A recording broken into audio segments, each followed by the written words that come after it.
Let me tell you a story, fellow listener. Not long ago, under the blossoms of the Japanese summer, there lived a legendary man. His name resonated through the people's minds as a daredevil who pledged his courage and embarked on a mission to finish Sekiro's shadow. Right, that's enough. That's enough. Stop it. So now you know that I played Sekiro, or to be specific, I applied for a free mental illness, one way or another after my beautiful journey with Dark Souls Remastered, which left a mark on my mental health. I had to try something else.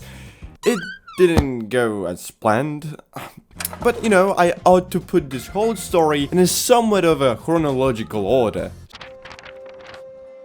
Imagine that you're peacefully walking in a field, absolutely amazed with nature's beauty and all that crap. Suddenly, a colorful flower catches your eye. You gasp as you take a closer look. You feel charmed by its pretty colors.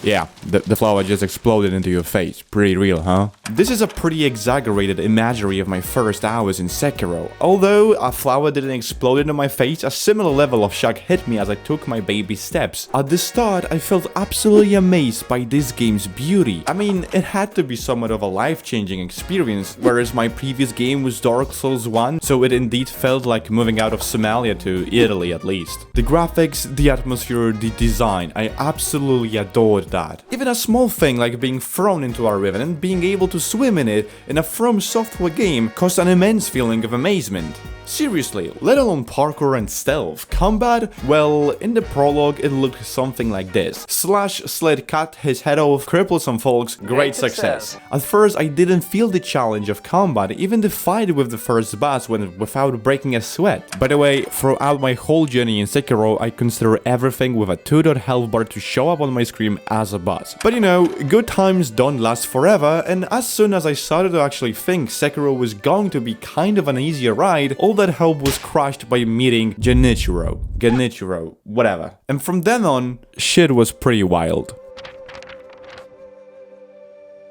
Sitting in a corner, enduring the pain. Some say while there's life, there's hope. The problem is that I stood right next to my hope's grave. Someone might ask, how is it possible to turn into a wreck of a person in a blink of an eye? I'll answer, when the realization hits. And there were a few things I did realize. 1.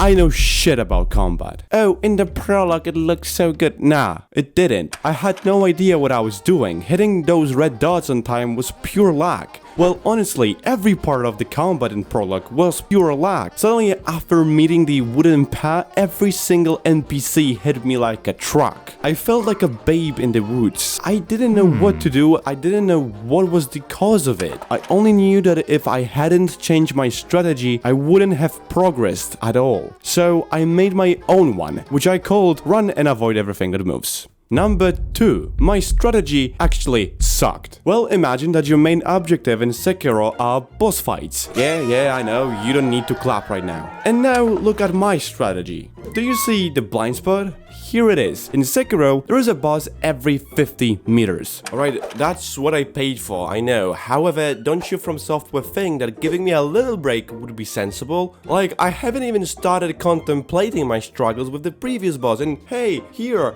you, there is another one. Good news is that some of the boss fights could be dealt with just like in Dark Souls. That meant hit the boss in the ballsack, then run away. Rinse and repeat. 3. The difficulty. Never have I thought that I would be the one to say Sekiro is the hardest game that I have ever played. Hell, even when I would play all other Fromsoftware games, still Sekiro would take that number 1 spot in this category. Here it's you and your skills versus pretty much everything. Unless you understand the combat mechanics, you'll never get better. I legitimately felt struggling to go through some locations, and that moment of despair finally came by meeting the blazing pole. Kurwa mać. And at that point, I had 2 options. Somehow get better or throw myself into a ditch. And I was on the verge of picking the second option. I should have uninstalled Sekiro. Probably that would be the best option. However, I didn't. I decided to keep going and sought help from one entity, one special source of information that was my last resort. He calls himself Gaido. He became my master and shed some light onto the tricks of the Sekiro combat. His first lesson was, "You idiot, get a Mickey recounter, what the fuck are you doing?" And so I listened to him. Obviously, that wasn't the only thing I learned. With the help of new information I possessed, I started to understand the cause of my failures. You are too defensive, you gotta be more aggressive. In Sekiro, you have to dictate the tempo of the fight. You need to be aggressive and eager and attack 24/7. Dodging here is only to quickly catch a breath, and then you pursue. The key was to learn the enemy's attack patterns. You will get fucked a few times, but learn something each time.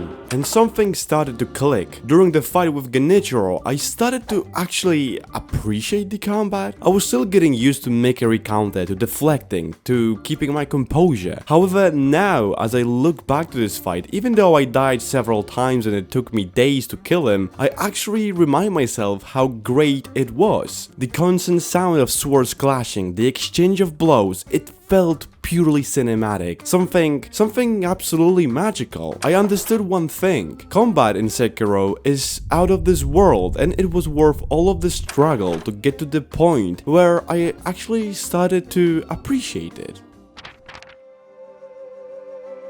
The rest of my journey is pretty straightforward, traversing through the beautifully created locations filled with different sorts of enemies, experiencing the story topped by a demanding boss fight which always requires the same level of patience and obstinacy. In the end though, I can look back and conclude it all that Sekiro really deserved that Game of the Year award.